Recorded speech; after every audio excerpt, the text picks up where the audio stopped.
Hello everyone, it's Mimi here. BMS working in the NHS. And today's video will be about immunoglobulins, which is part of the IBMS specialist portfolio in cellular pathology. So, just a quick introduction to this video.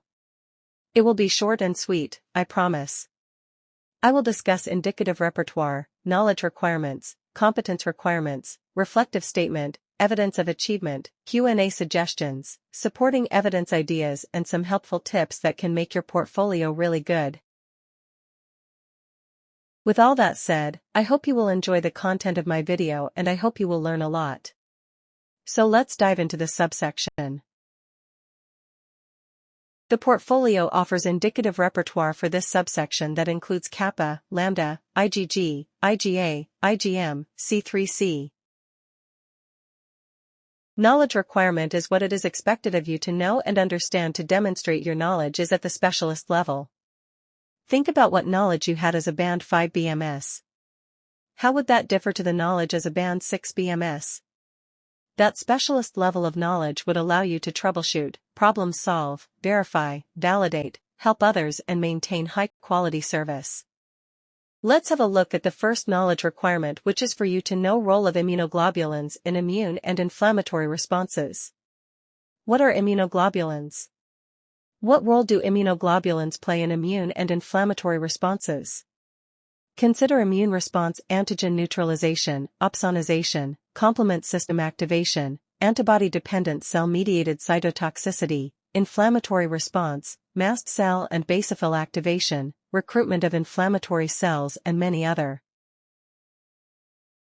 The second knowledge requirement is for you to know key clinical conditions where immunoglobulin demonstration methods may contribute to diagnosis of B-cell proliferations and autoimmune disease.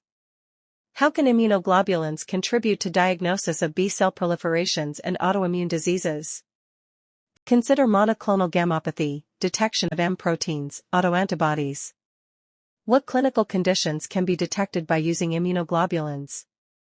Consider oral, skin and renal autoimmune diseases, B-cell proliferations, leukemias, lymphomas, plasmacytoma, or immunodeficiencies. The third knowledge requirement is for you to know the principles and practice of immunoglobulins demonstration. How are immunoglobulins demonstrated? Consider the immunoglobulins highlighted in the indicative repertoire and those used in your department, their principles and practice. The fourth knowledge requirement is for you to know the relevant antibody validation and verification procedures. What steps would you take to validate and verify new antibody? Consider tissue type expressing relevant markers, control material, staining optimization, dilution factor, staining reproducibility, specificity and sensitivity, possible batch variation, pathological significance, pathologist's feedback, relevant documentation and EQA schemes available. The fifth knowledge requirement is for you to review cases and material microscopically for internal quality control and external quality control. How would you assess quality of relevant demonstration methods? What control material does your laboratory use for each demonstration method? How would each demonstration method be assessed by an assessor? Consider color balance and consistency, specificity of staining, uniformity of staining, presence of background staining, contamination or deposits, presence of nonspecific staining, UK-NICA's assessment criteria, control material used, documentation. Competence requirement is basically a combination of knowledge, skills, and experience one needs to perform a job to a satisfactory standard and level. Your chosen evidence should demonstrate these competence requirements. The following competence requirements need to be met for this section. The first competence requirement is for you to follow demonstration method protocols accurately and safely. How do you perform relevant demonstration methods in your lab? Do you use manual or automated method? How do you know you are following the demonstration method accurately? Consider SOPs, method used, quality control, use of control material, training, competency. The second competence requirement is for you to select and use the appropriate control materials, maintaining appropriate audit trail. What control material do you use for each demonstration method? How do you maintain audit trail for control material used? How do you produce appropriate control material for demonstration method? Consider tissue type and availability, verification, validation, record keeping, traceability, audit trail. The third competence requirement is for you to identify stained immunoglobulins present in different tissues. How can you identify immunoglobulins in tissues? What staining methods would you use? Consider microscopic examination of stained slides, demonstration method used and the target immunoglobulin marker and cells and tissues expressing these markers, your training and competence. The fourth competence requirement is for you to assess stained sections for quality. How would you assess quality of sections stained with relevant markers? What steps would you take? How are those slides assessed during EQA assessment? How do you maintain appropriate audit trail record? Consider specificity of staining, uniformity of staining, presence of background staining, contamination or deposits, presence of nonspecific staining, UK NICA's assessment criteria, control material used, documentation. The fifth competence requirement is for you to resolve any associated problems with the staining methods including root cause analysis, as appropriate.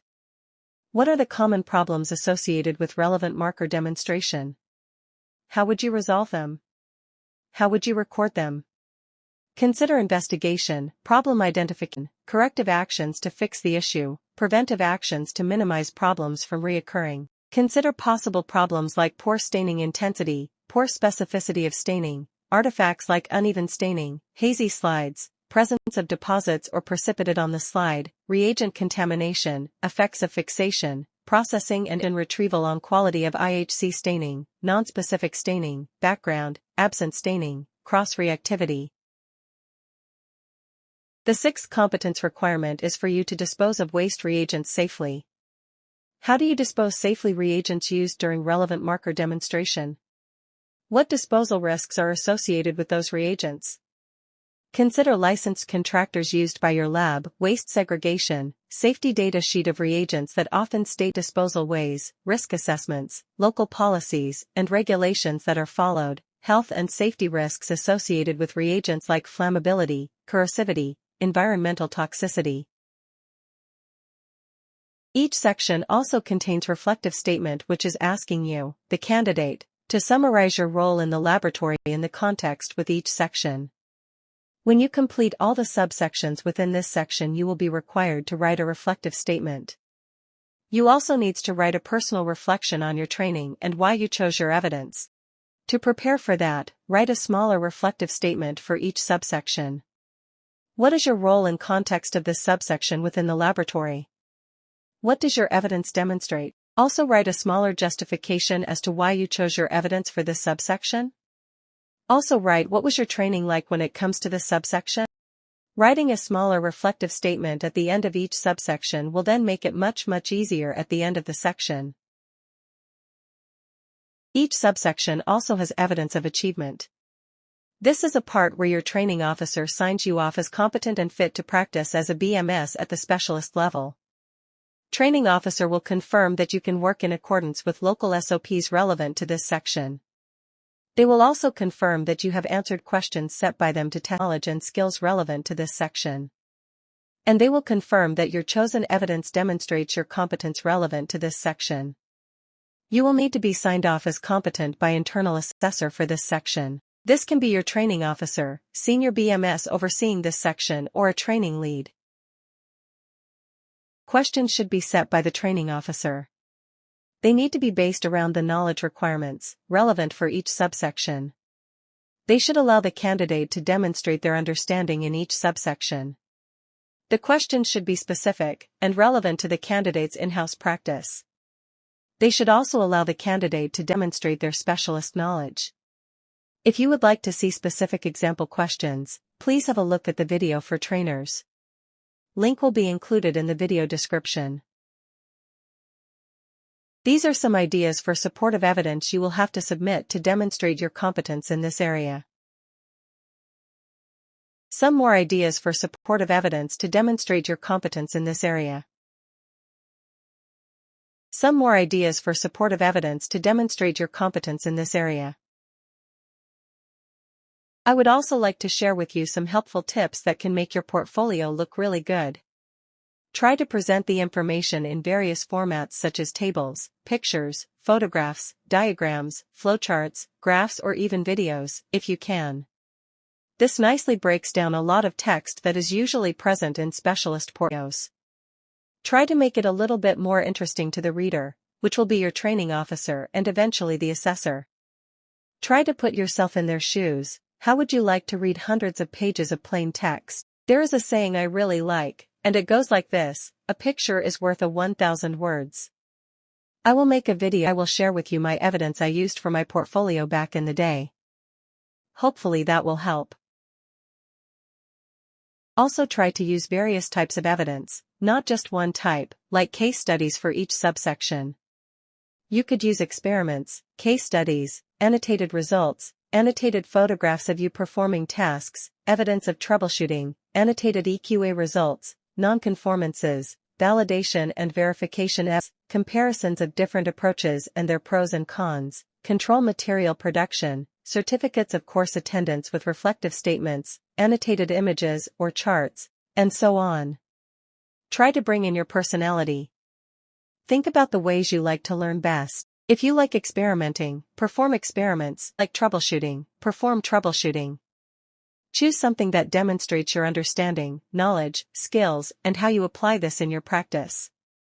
And one more thing, keep the competence requirements in mind when you selecting your evidence. Good evidence will tick off several requirements. And this brings me to the end of today's video.